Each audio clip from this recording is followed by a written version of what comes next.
up, everybody? Welcome back to my channel, Real Talk Recovery, where we talk about recovery from addiction and I share my life with you. My name is Nicole and I'm a recovering addict.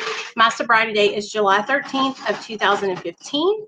And tonight, you guys, tonight is our regularly scheduled 7 p.m. Central Standard Time Medication Assisted Recovery Anonymous meeting.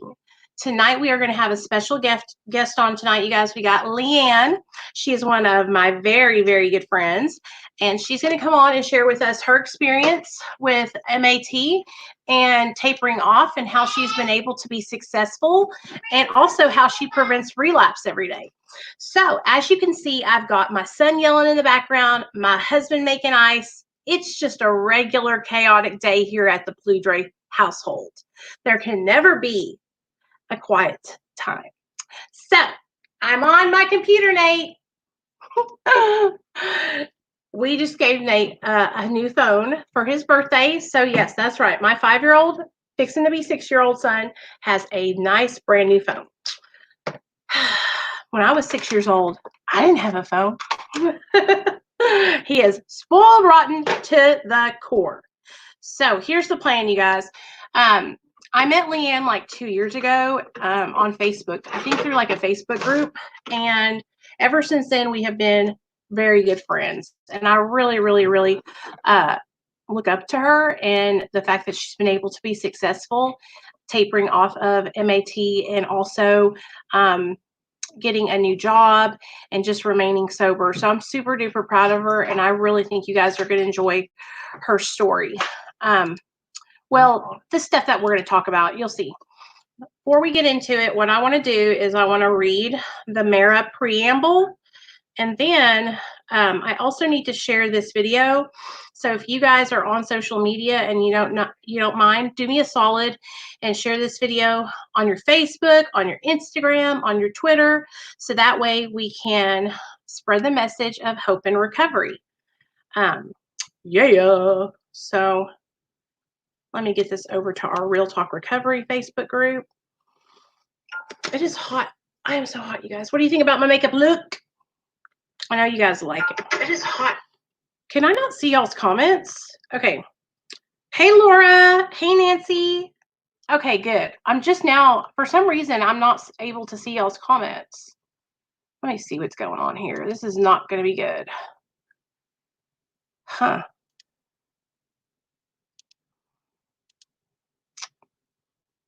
Okay, let's see if they show now. Hey, Misty. Thanks for being here, everybody. Thank you so much for being here. Okay, let me go ahead and do what I got to do. I got to share this video, you guys, okay? Give me just a second. There's your comments. I was starting to get worried. I was like, where are the comments? Okay, good. What's up? Hey, Laura Jane. I missed you, girl. Where you been? I haven't seen you in a while. I'm glad to have you here, baby. Okay, hold on.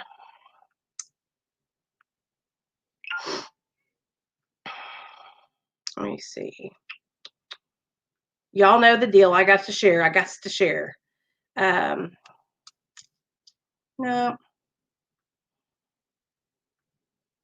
Hey, Jana. What's up, girl?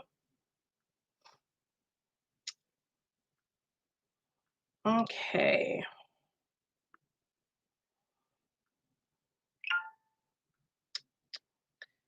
Bear with me, you guys. I hate doing this at the beginning. I know it's annoying. Hey, Monica. What's up, girl? Y'all come on in. Do me a solid. Drop your sobriety date in the comment section so that way we can give hope to those addicts that are still out there sick and suffering. Greet your neighbor and let them know. I want you to say, hi, I'm so happy you're here today.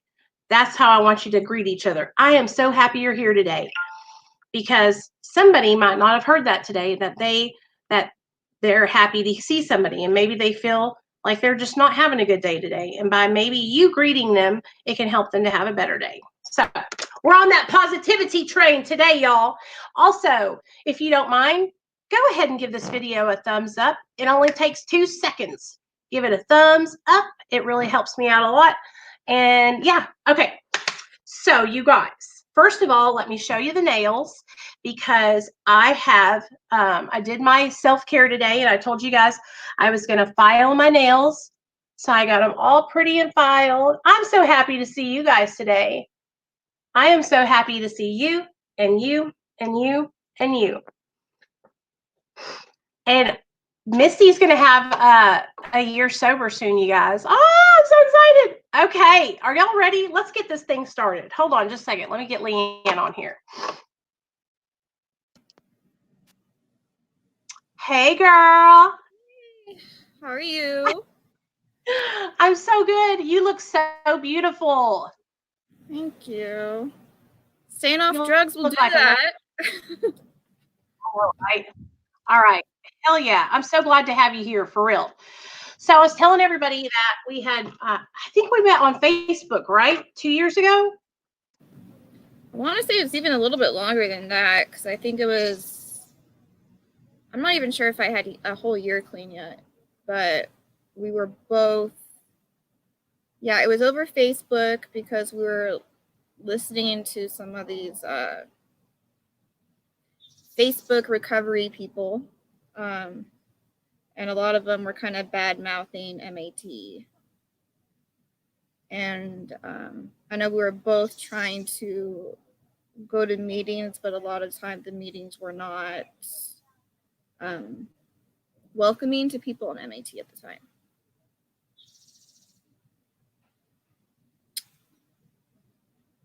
And you still there?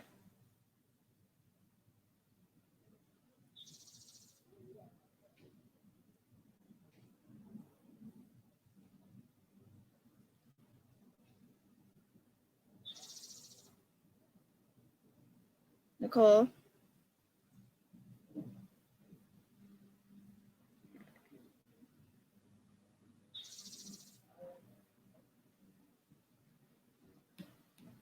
Let's try this one more time.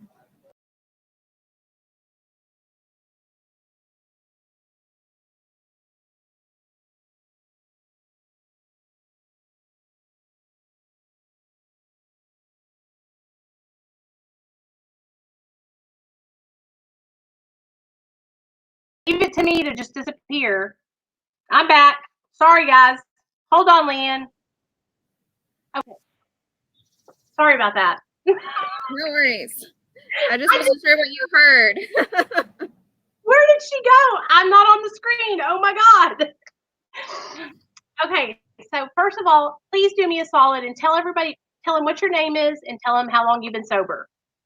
Okay, so my name's LeeAnne. I've almost, at the end of September, I'll have 4 years. When I first got into recovery, I was pregnant and I was an opiate user, so they put me on methadone. And I had a very high dose. I got up to 140 milligrams. And now I'm all the way off. And I've been off for, I want to say close to a year now. Yeah. Can you share with me a little bit? So when you got on methadone, was there had you heard like a lot of bad things about getting on it? Were you discouraged to get on it, or was it something that was like, hey, this would be a good idea, you should do this? Well, I didn't really get a choice in the matter. I was doing so much dope at the time that they said Suboxone won't work for me. It wasn't strong enough. And it could harm the baby if I just got off. And to even get into recovery, where my husband and I were living at the time, we got raided, and the police knew I had just found out I was pregnant because that's what got my husband out of the house at the time. And they were kind of threatening me if I didn't get onto a program, if I miscarried or something, that they would charge me with manslaughter. Whether they can actually do that or not, I have no idea, but I also didn't want to lose my baby. And I didn't want my child going through what I was going through at the time. Yeah. So it took me a couple weeks to actually get into the clinic. Once I got in, they're like, oh, we can't give you anything now. I'm like, well, you guys told me not to stop smoking heroin. And now I'm here trying to get my methadone, but you're saying no? because they had to send me to a special hospital to do that. And the opioid epidemic at the time was just crazy that like it was really hard to even get into that hospital. So even at the time, I was kind of trying to taper myself off of the heroin. But I finally went into the pregnancy part of the detox clinic. And they actually had me in there for 2.5 weeks because they just switched me onto methadone. It was such a tricky process at that time because I was only, by the time I left there, I was 6 weeks pregnant. And that was like right when morning sickness kicks in. So I'm detoxing off of heroin, getting on methadone, and I'm puking my guts up. I puked on nurses. I did all sorts of stuff. And, you know, like I couldn't see anybody for 2.5 weeks at the time either. Were you afraid when you got put on methadone? Were you scared that? Well, I just didn't have a choice. I don't know. When I got on Suboxone, I was so afraid to get on it because I had heard so many bad things about it. And so I was really hesitant to get on. Were you like nervous or afraid, or were you just like, I got to do this because they're telling me if I don't, they're going to take my baby? It was kind of that they're going to take my baby if I don't do this.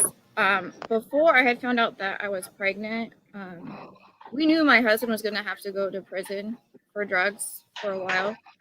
Kind of had that understanding and what he wanted me to do. He's like, well, I want you to like take some methadone, but taper yourself off. And he had like this week plan for me. But 10 milligrams of methadone isn't much when you're doing like a T to 2 grams of heroin a day, you know, like right. That's not too much. So as my pregnancy progressed, they kept increasing my methadone to 140 milligrams is where I was at my highest. And you got to realize, like, when I went into detox, I was 90 pounds and pregnant. Like, I was itty bitty. I'm probably like 120 pounds now. So me 90 pounds is like I'm just a skeleton at that point. Yeah. So how did the methadone make you feel when you first got on it? Sick. Just regular? It just like it made me feel sick, honestly, because I still like they hadn't. My heroin amount was so much more than what they were giving me at the time for methadone. So I was still feeling, you know, sick from it because I wasn't getting enough. And I think because I wasn't shooting dope. Mm-hmm. I hadn't really seen a lot of people use that much heroin without shooting it. Mm-hmm. So I think they thought I was exaggerating until they saw me how sick I got and how uncomfortable I was. So it took a lot of me like, no, this is actually, like, I'm actually sick here. Like, I'm not pleading to get more just to get more. Right. And they always think that, you know what I mean? Like, she just wants more. I know. I mean, like, as addicts, we're like, give me more with everything. We like to push our boundaries a lot with anything in life, I feel like. How long did it take you to get stabilized on methadone? And you said did you stabilize at like 60 milligrams and then keep going up? Or did you not ever really get stabilized until you hit that 140 mark? It wasn't until I hit 140, but part of this was, you know, you got a baby growing inside you and they're taking your methadone too. Yeah. So it's that kind of battle that you have to do with it. So so it was like every week I was not even every week. It was like because at the time I was going into the clinic 6 days a week. That's how like methadone clinics work here until you prove that you're not gonna pee dirty. And also when you're pregnant over here, they will do an observed UA where someone is in the stall with you as you're peeing. Oh, I hate that. Humiliating. Yeah, totally. You're feeling like I'm doing the best I can. Like I'm off heroin. I'm doing this program that I really wasn't wanting to do, but I don't have another choice at this point. Like all my choices were really taken away from me at that point in my life. Yeah. just because my addiction has spiraled so out of control. When you got to that 140 mark, what were you doing besides taking methadone that helped you to stay sober? I had a really solid relationship with my husband, who was in prison at the time. Well, he was in county and then later went to prison, but and so we had like a solid relationship. He got clean a couple weeks before I did because I still needed that 2 weeks to do that one last time thing that we all do. So I did that, and then I tried going to some meetings. I'm not going to say which fellowship it was, but I actually got kicked out of a fellowship because they found out that I was on methadone. And that makes me so upset. That makes me so mad. Like, I know. It was really hard because, like, I had a sponsor at the time, and I told her, I'm like, oh, I'm going to go to this meeting. She's like, good, let me know how it goes. I told her, well, I got kicked out, and they were trying to say that I was trying to score some dope just because my husband called me from county jail. I mean, they had no idea I was pregnant. I didn't share that with them, but because you're on a medication for opiate abusers, it automatically means you're not as clean as us because we did it without methadone. We did it without Suboxone. Yeah, to me, I know all about that. That's just bullshit. So after that point, I kind of just I started looking online through Facebook from some meetings. I looked up medicated assisted treatment. I think this is where I started meeting you and whatnot. Yeah. So, but actually, I don't think I met you until after I had my baby. So we're like, at this point, I'm 6 months pregnant. And they're having problems with the pregnancy just because like my body was not able to hold him properly. And so I went into preterm labor at 6 months, gave birth to him, and then he was born alive, and then he later just died in my arms while I was in the hospital. So that was it's probably the most difficult thing I've ever been through, including getting off methadone. Yeah. Because all I wanted to do at the time is just not feel anything. Like, my husband's gone. He can't help me with these decisions. Like, we're still very close, and he calls all the time, and I'm, in labor, having to make all these choices. And, I really wanted to, after that happened, I wanted to use so bad and just, like, go back out there. Yeah. But something in me, I don't know if it was my son's spirit or what, but just like thinking like if I go back out there, then it would be like a disgrace to him because he's the one that really got me sober, even though it shouldn't be that way.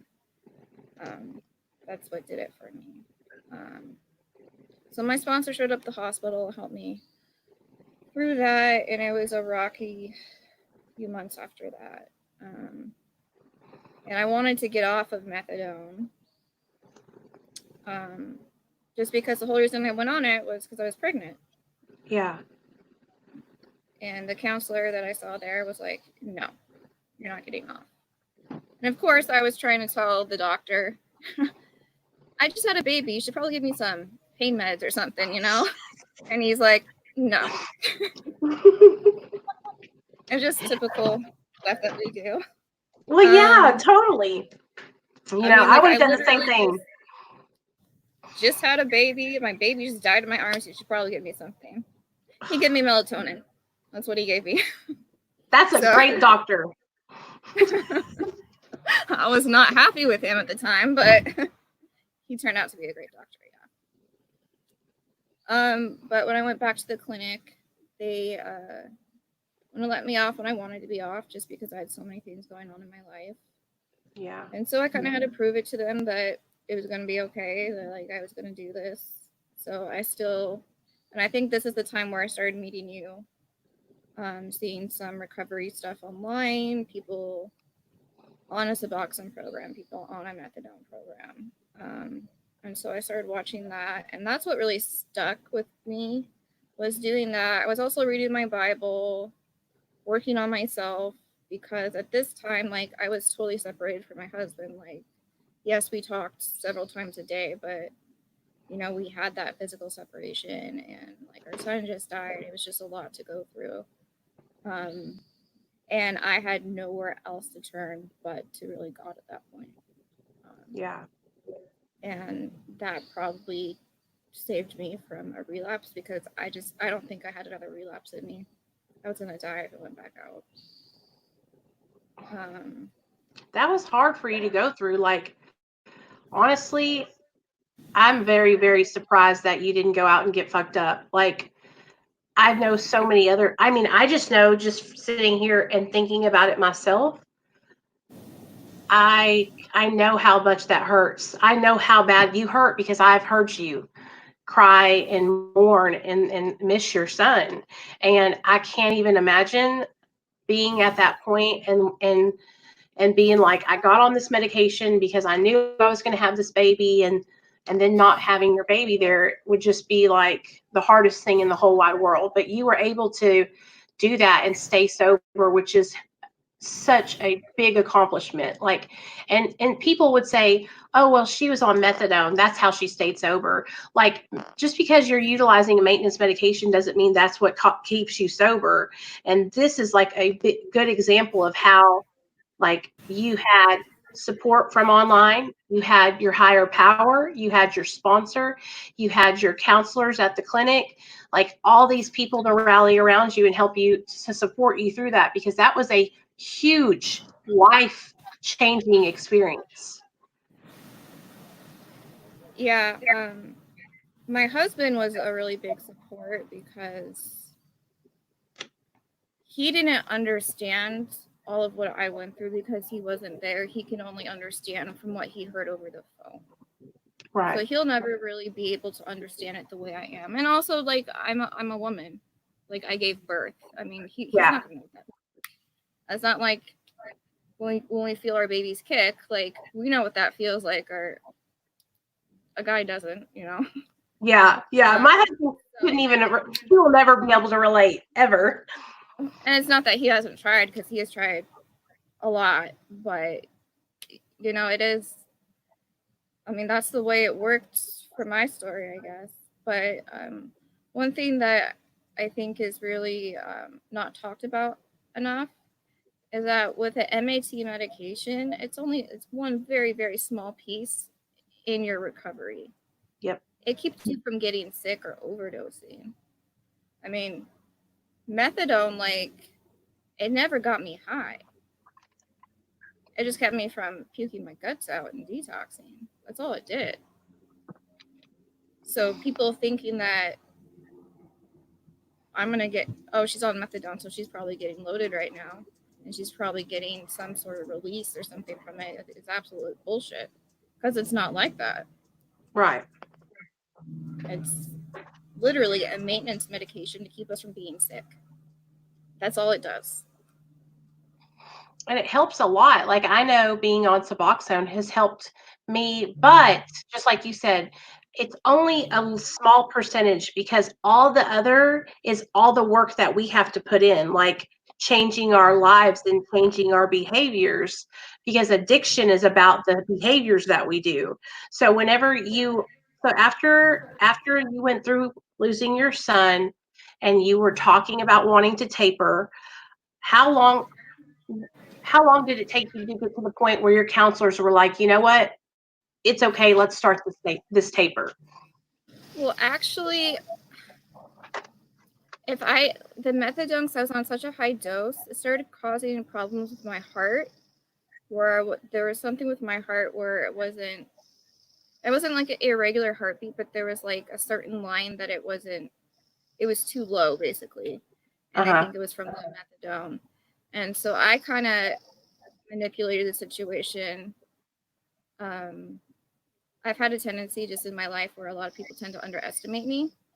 And that's what I felt like was happening. And now I had this medical condition where, like, to change it is I have to start tapering off. And so that's what we did. But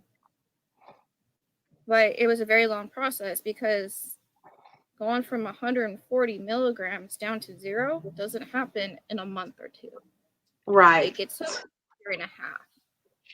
And the moment that you pee dirty, they stop and reevaluate.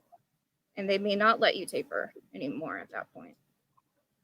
But at that point in my recovery journey, like, I wanted to be more part of an in-person fellowship. And in where I live, in the environment here, like, it's still like kind of frowned upon if you're on a MAT thing. And honestly, like, I didn't feel like I didn't want to take the medication anymore. To me, that's totally okay. I think a lot of people get to that point where they utilize the medication and that it works for them, and then they get to a point where they want to be away from that. Like, I have the same feelings. Like, I feel like I've gotten to a point where I can stand without it now, but it's taken me a long time to get to that point. You know what I mean? And I guess I just worry that people will get influenced because people will say that they need to, and then they really aren't ready. You know what I mean?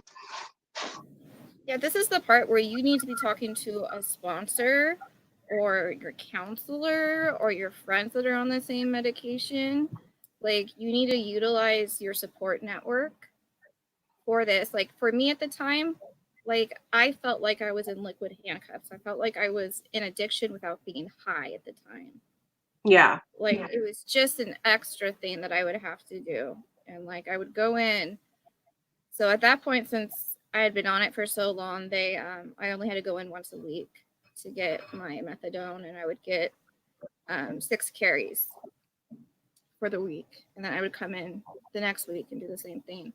But I was having talks with my counselor about, like, what was going on in my life, what positive changes were happening, but I had to be honest with him about everything. And I think because I was honest,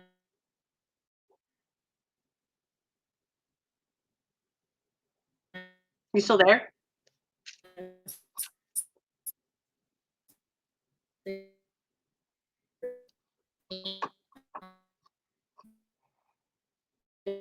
Can you hear me? Can y'all hear me? Hello? Oh, man. Hey, Outlaw Hunter. Hey, Real Deal Spill. Hey, Cindy. Hold on. Let me click LeeAnne back on and then back off. LeeAnne, I'm going to add you right back, girl. Just hang tight. Sometimes it'll freeze up like that. Man, this is giving us problems today, isn't it, y'all? Okay. Hold on. Let's see if I can get her back on here now. Can you hear me, girl? Can you hear me now? Hold on. She'll be back, you guys. This is my girl, y'all. And she is such a... Okay, hold on. Let me see if I can get her back on. We're difficulties. Okay. There you are. Can you hear me, girl? Yeah. There we go. I am. The world just doesn't want us to have this conversation today. No. Okay, so you left off. Okay, you're telling me about the tapering and the counselor. So keep going. So, like, I had to be honest about my life with what was going on. Like, I had to, instead of, like, placating our counselors and just telling them what we're doing really well at, like, we got to tell them, like, the real stuff. We got to tell them what we suck at. Because there is stuff, like, I still suck at every day. Like, Yeah. I'm horrible about talking about my feelings. I'm even a counselor, and I'm horrible at talking about my feelings. Tell everybody. So, how long did it take you to get off the methadone? How long did it take you? How long was your taper? And how many milligrams did you go down at a time? So I started. So I was at 140 milligrams, and I told them I was feeling pretty sedated from it. So they So they went down 5 milligrams for a couple weeks, and then they would only let me do 2 milligrams after that per week. So it took about 1.5 years or so for me to get all the way off of it. And there's certain levels of methadone where you feel it more.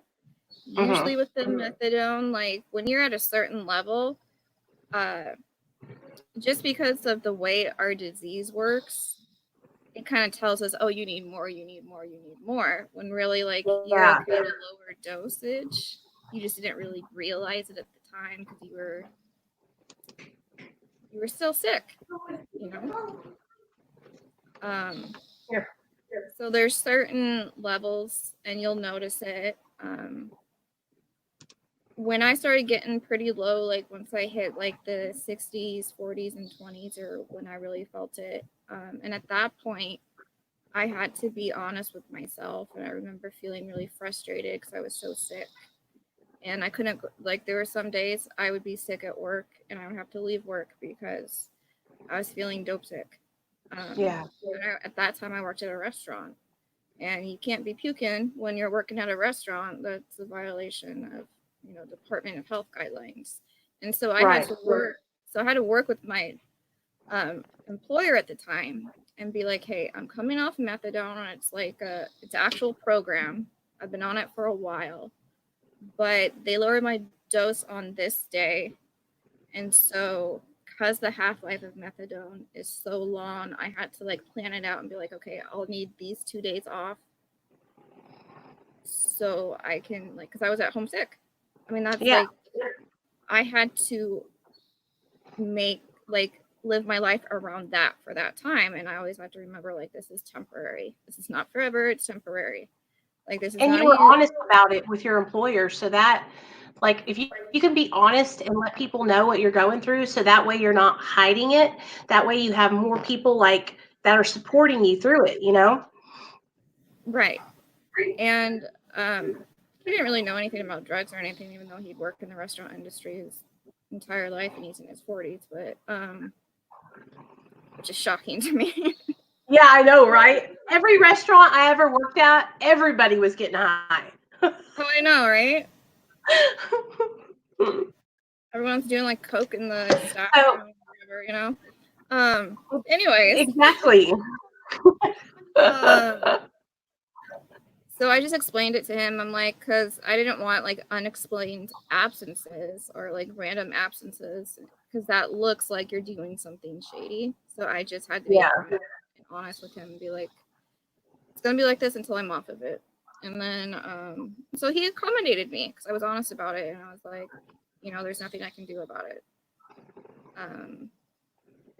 So like during this whole time, I didn't have one bad UA, which is shocking to me, because this was so much harder than just being like just getting off the heroin. I mean, this was it harder? Do you think it was harder, or do you think it was harder because like when we're getting off heroin or we're getting off a drug that we've been active addiction on, it's like we're not preparing for it. So we're just going through withdrawal, we're sick, and it's like sporadic. And like when you're planning to taper, it's like you're putting in all this effort to go down. And so I feel like it can seem like it's worse than what it really is. You know what I mean? Well, why I say it was harder for me is because at least with heroin, you get through like day 5, and you're over that hump, I was in withdrawal from methadone for like 1.5 years. I mean, and it's like, and honestly, it wasn't like I felt in withdrawal every single one of those days. There were just usually 2 to 3 days out of the week where I would feel like that when I got to that low amount. So when I was in the 60s, 40s, or 20s is where I really felt it.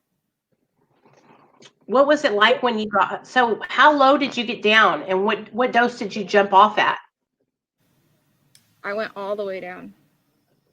Like, to 0. To 0. I didn't jump off of it because what I was realizing as I was working my program, I like to think that rules don't apply to me and that I know better than someone else, when that's absolute crap, because I don't, obviously, because I haven't successfully been in recovery for very long.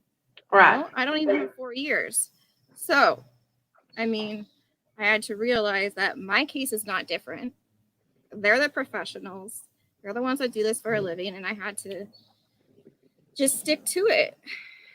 And I also, what helped me was I was living with my parents and everything, and my dad, he was a police officer for Seattle, and he worked in narcotics for most of his career. So,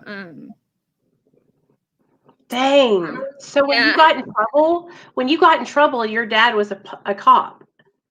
Damn, girl. No, he had retired at that point, but I hadn't talked Okay. to my dad in probably like 6 months to a year at the time. He had no idea where I was. All he knows I was, you know, doing what we do in addiction. I'll leave it at that. And I remember when we got raided, like me and my husband, I called my dad to see if he could help out some, of course. Because no, Dad, you don't need to know like where I am or what I'm doing, but can you help us out? Because we just got caught and now we're in a lot of trouble. Doesn't matter how I affected him or anything. Let's think about me right now. Right, exactly. That's how we always are, you know. Me, me, me, me. It's all about me. So he showed up when all that happened, and he saw 6 cops with ARs pointed at me as I was coming out of the house. And damn. You know, so yeah, I definitely put my family through a lot. And now, even though my dad's a retired cop now, but my husband's still in prison. But you know, that's just our lives now. And my dad kind of had to realize people do change because he saw a huge difference in me. When is your husband get out?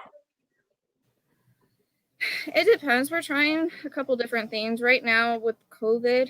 There's like a huge outbreak at his prison because they didn't follow certain guidelines that the DOH recommended.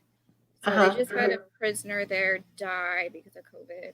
And so I think there's like over 127 cases, and over 35 of the cases were coming from COs. And during like this whole COVID thing, they actually had shut down visitation. And they weren't doing transports or transfers or anything. The only time they were transporting people is if they were having to go to the hospital for some medical thing. So, and you know, right now most of the prison is on lockdown, so they can only even use the phone for 30 minutes a day. They don't tell you when that's going to happen. And during those 30 minutes, you can either shower, check your JPay messages, or get on the phone. And even to use the bathroom, like you have to put a note on your door. It's just kind of a messed up system right now. Damn. So I feel like they should let your husband out. Like it's just drug charges. I think that people should be given chances and be given treatment instead of having to be locked away in prison, because he's not getting any help there, and they're not taking good care of him, you know.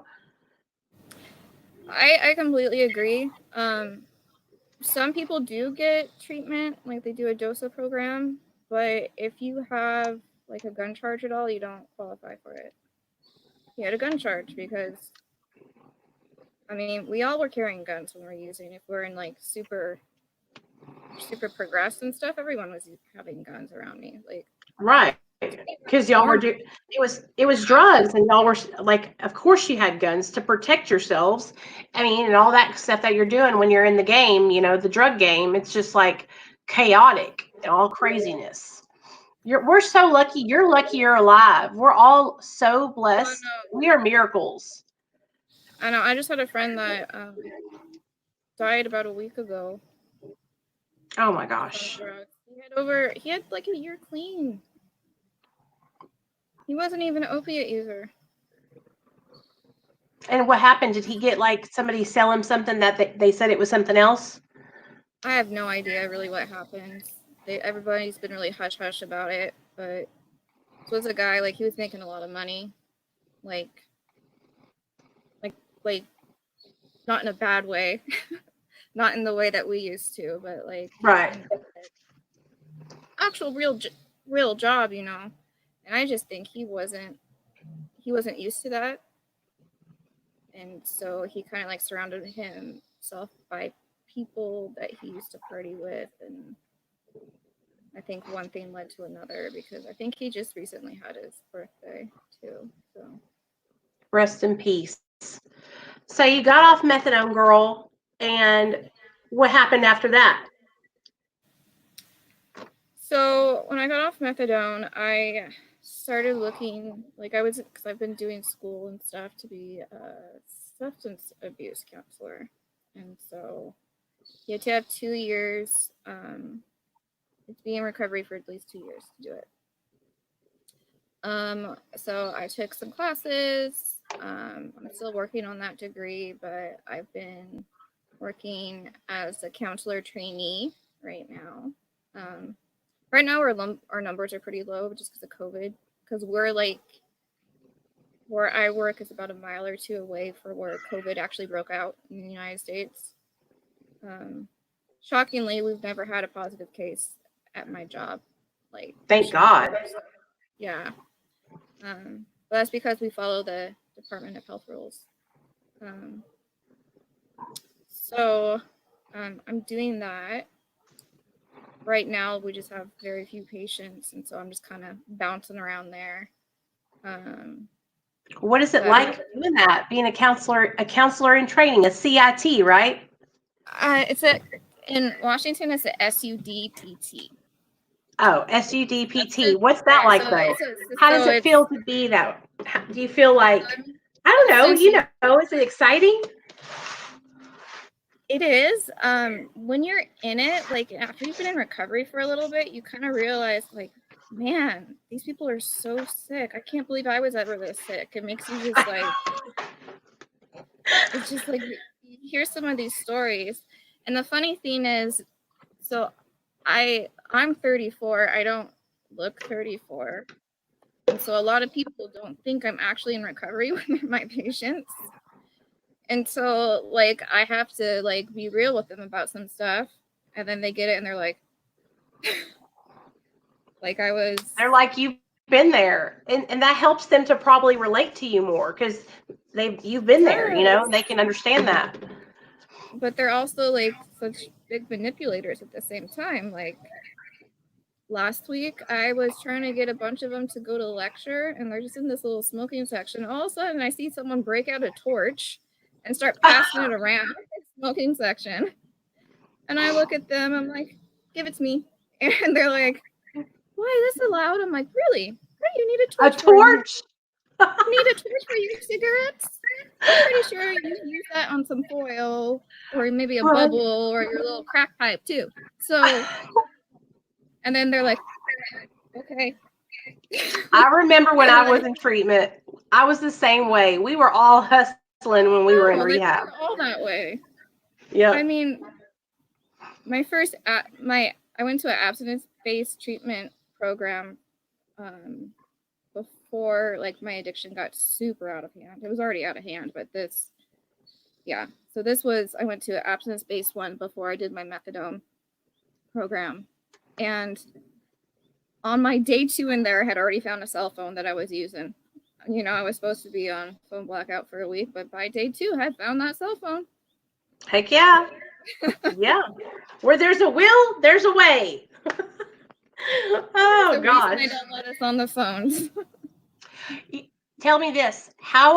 So I want to talk about, because a lot of people have been struggling with relapse, especially since the coronavirus, because the meetings that people usually frequent are shut down. That's why we started doing meetings here every single night. How are you avoiding relapse and preventing it? And also, what do you teach your clients and stuff about how to avoid and prevent relapse? Well, I think a really big part of avoiding relapse is understanding that we do have a disease. Our disease tells us to use when we're uncomfortable or when we're bored, or it just tells us to use. Like, our addiction is in where we call the reptile center of your brain. So it's not in, like, the frontal lobe. It's in the back. It's in the brain, that part of the brain that tells you like to breathe or to have your blood pumped and stuff. That's where the addiction affects us. That's why it's so hard for us to like just put it down. Like that's why we don't have an off switch a lot of the time. Because it's like automatic, like our breathing it's is. survival mode. For us, Okay. it's survival. That's why like when you're like withdrawing, you know that feeling where you feel like you can't breathe. You can't breathe anymore. Like you can't breathe without, if I don't get some heroin in my body right now, I'm not going to be able to breathe again. You know, like it's that instinctual for us. So like when you come to terms with that and understanding like this is just like cancer, you know, except it's a little more complicated than that, because cancer doesn't like affect the body the way addiction does. Like it's a mind, body, and spirit thing for us. Yep. So when we're like detoxing, that's like the body part, and then there's the mind with the, so once you're done detoxing, your mind is where you want to use. That is not a craving. That's the obsession of the mind. And then our spirit is like, what do we do with the rest of this? Like, it's like, are we praying, meditating, going to meetings, talking, reaching out to people, making connections? Because if you do not have connections with people in the recovery community, it's way more realistic for you to relapse. I mean, even with this, like just having someone to talk to on the phone or doing Skyping them, FaceTiming them, whatever you want to do, having those connections can really save your life.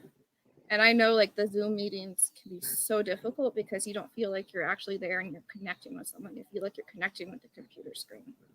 Mm-hmm. And it's how do you get real with someone when you're just talking with them on the computer screen? You know, I know a lot of what has happened over here since because of COVID, because we have to do 4 stages of reintegrating all this stuff in Washington. So right now, we're not even on stage 2. So we're on stage 1.5. They made a special little 1.5 for the county I live in. So now like restaurants are open for 25% of their regular capacity. You can get your nails done now, but you have to make an appointment. They have to have like all this plastic stuff. But one thing that where I work, they made an app. So now people, so like when they leave the program there, like they finish their stay or whatever, they have an app where they can see other people they went to treatment with if they've signed up for the app. And then some of them are just like going to the park, getting in their cars and doing meetings right there. Because, I mean, we don't have to go to a certain meeting. You get enough people, you can just do it right where you want to do it. Yeah, I love it. I've enjoyed doing this kind of like virtual online stuff because it's brought like so many of us from all over together where I wouldn't have all my people from Facebook and online in my regular meeting that I go to here in Arkansas. But now I have like all these people and it's like broadened my support network. I have even more people now on our little team that we help keep each other sober, you know? Yeah, and another thing is like just with COVID and everything right now, like people are isolating, and when we isolate, I mean that's when we stop our connections. We stop talking to people, we get lazy in our program. And that's when that mind part of our disease becomes active because you get those obsessions. I'm like, oh, it'd be really good to do the line right now, or I just lost my job. I need to feel better. I don't want to feel uncomfortable like this. So I'm going to go get some heroin, you know? So it's, even though a lot of us are isolated at this point, but still making that like once a day effort to talk to someone. Talk about your day. Don't keep it inside. Like you had a shitty day, talk about it. And I know like it's deeply ingrained in a lot of us in addiction where we don't talk about our yuckiness inside. I mean, like we want to pretend like that never happened. I mean, a lot of us have had to endure trauma And to deal with it, we used. That was our coping skill. So like a big part of my program for myself was finding healthier coping skills. Yeah. Because my motto was like, I'm gonna go get some heroin right now. Like, that's what I did. And now you have healthy coping skills and you have healthy friends and coworkers that are sober, and you have been able to successfully taper off of MAT. I want to ask you one more thing. Did you experience a lot of depression after coming off of methadone, or are you experiencing any kind of depression? Like, because what I hear from a lot of people is that they come off of maintenance and then they have this like horrible depression that just weighs them down. Well, I've always had anxiety, and I have PTSD, so I don't know if it was necessarily depression that I felt. So one of my things with methadone is when I was on it, I noticed like I was like 20, 30 pounds heavier.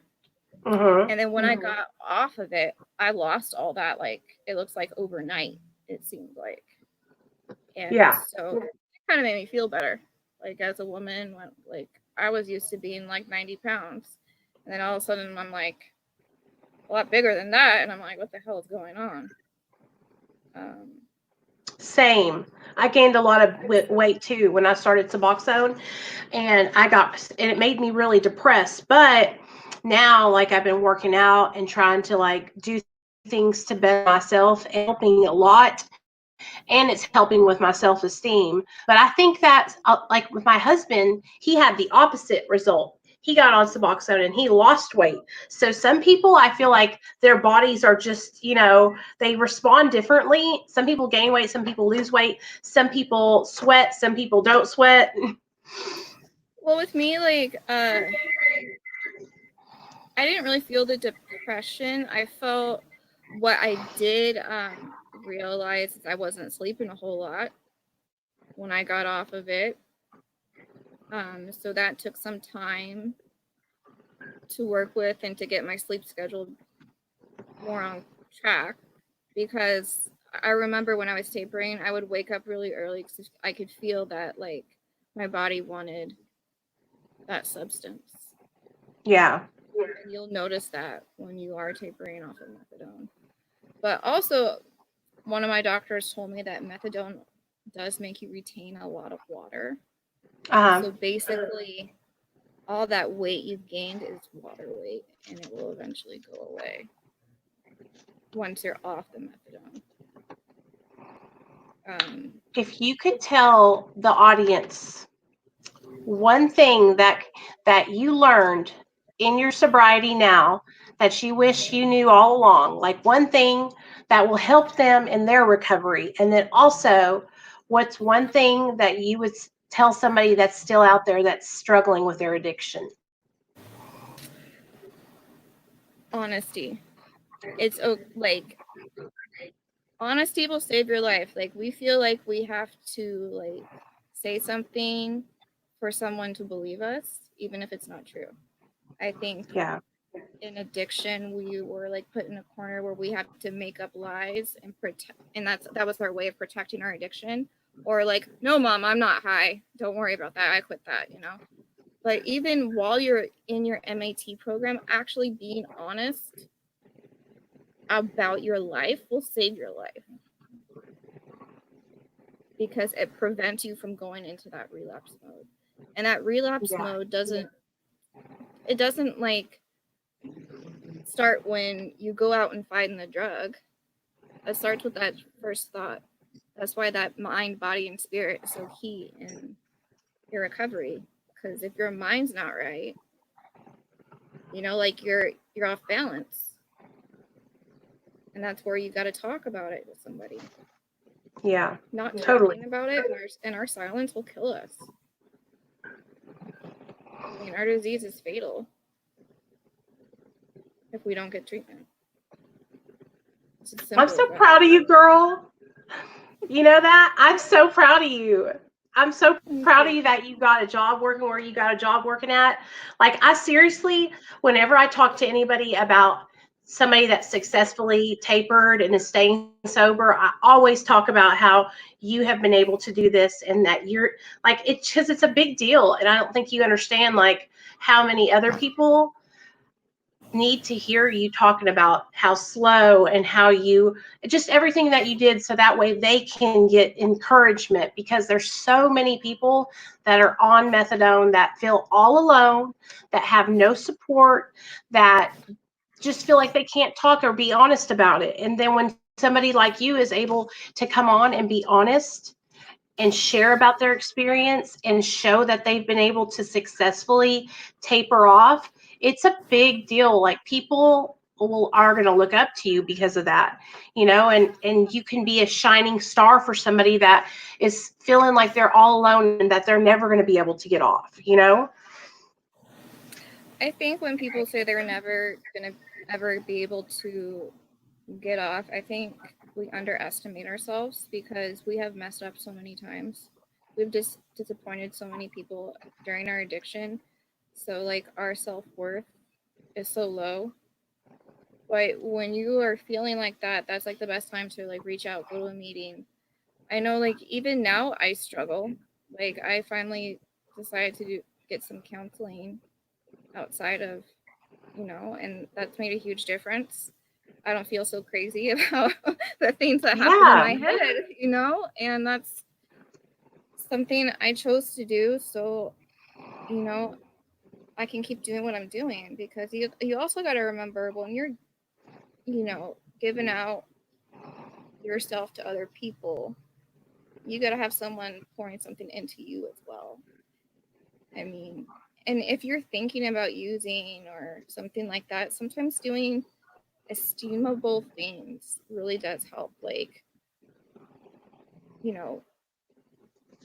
opening a door for somebody, or like volunteer somewhere, be a greeter at a meeting.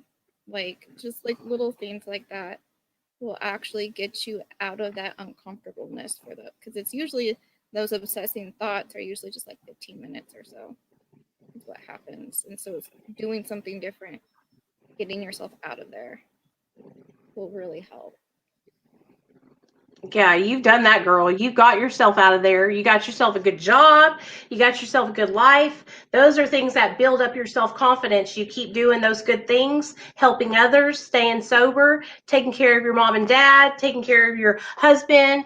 Like, that's all things that are helping you, because it's the next right thing. And the longer you keep stacking up those right things, the better it'll get. Just slowly but surely. It didn't happen all overnight at one time, but slowly but surely it gets better and better. No, my addiction I was in addiction for 15 years. Like, it did not happen overnight, let me tell you. Yeah. Like, so, to recover is going to take some time. It takes years. Exactly. You did such a good job. I can't believe you talked. We've been on for 58 minutes and 38 seconds. You did so good. I was like, I hope she's going to be able to talk, because sometimes I feel like I over talk people. And then so I'm glad I was, look at me. I've been sitting here and I've been trying to make sure that I let you finish talking, because I always want to like rush in and ask a question. Oh, I'm so proud of you, girl. Thank you.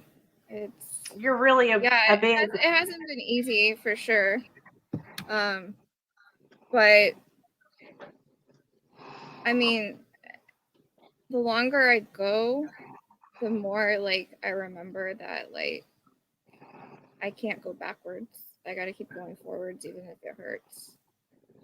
And I think since I had such a traumatic experience with my son dying, like I know that I don't want to go through all of that again. Like that would I just like I don't even know if I could, if I'm being perfectly honest.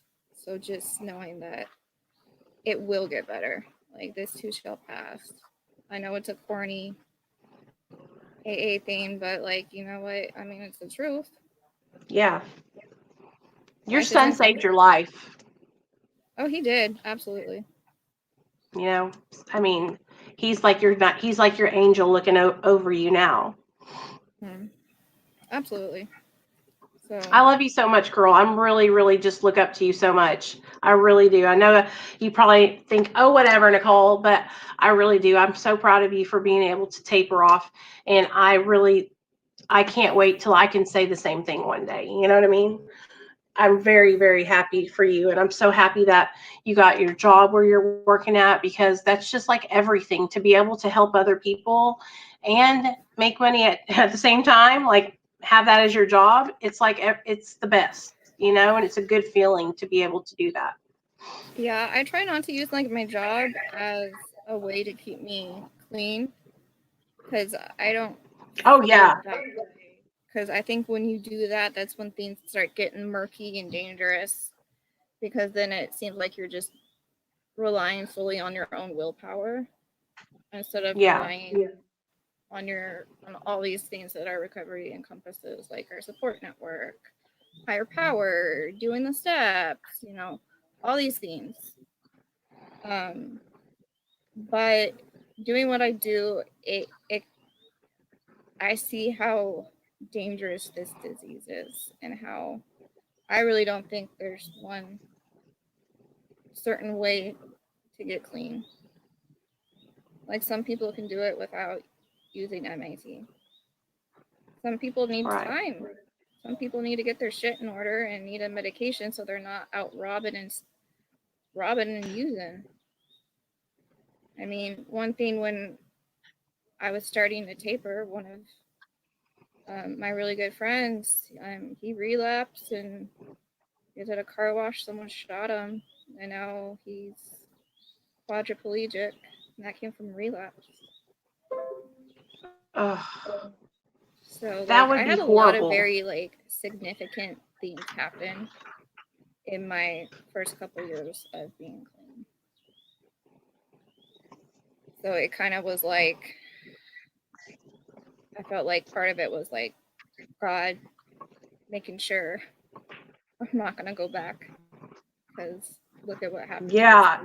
He's like reminding you don't want to do this, because you've had so many like really tragic things happen, you know? So it's like, yeah, that's definitely your higher power, like trying to make sure that you stay on the right path, for sure. Absolutely. Like, I think addicts are like the strongest people I know, because they've endured so much, and they are incredibly resourceful and very smart. And they really could do anything they put their minds to. But I think people underestimate them because of the disease and the stigma around it. And so, like, if That's you right. need like time to get your shit together, so you're not like running and gunning, like, do it. But you got to follow the rules to do it. That's the thing. Follow the damn rules. They're there for a reason. Follow the rules and be honest. Yeah. I know we don't like rules. We like to do what we want, but it's just something you have to get into acceptance about. I love you, girl. I'm super proud of you. Thank you so much for coming on here and shooting the shit with me. And this is what I want to do. In a couple of months, 3-6 months, I want you to come back on and do an update with us and let us know how you're doing. We want to know about how the husband's doing. We want to know about if there's any new things happening. Is he going to get out? So we're going to check back on you in a couple months.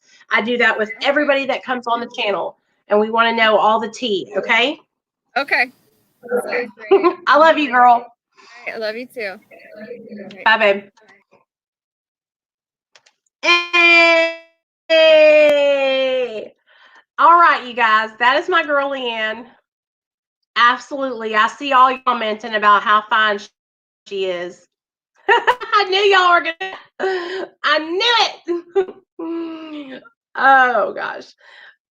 So, you guys, I love y'all. What I'm going to do is I am going to I'm going to end this stream because we've been on for an hour, and then I'm going to pop back on and we're going to talk all about the episode we just did with LeeAnne. So let me end this and then I'll start fresh because I want to upload this video, okay?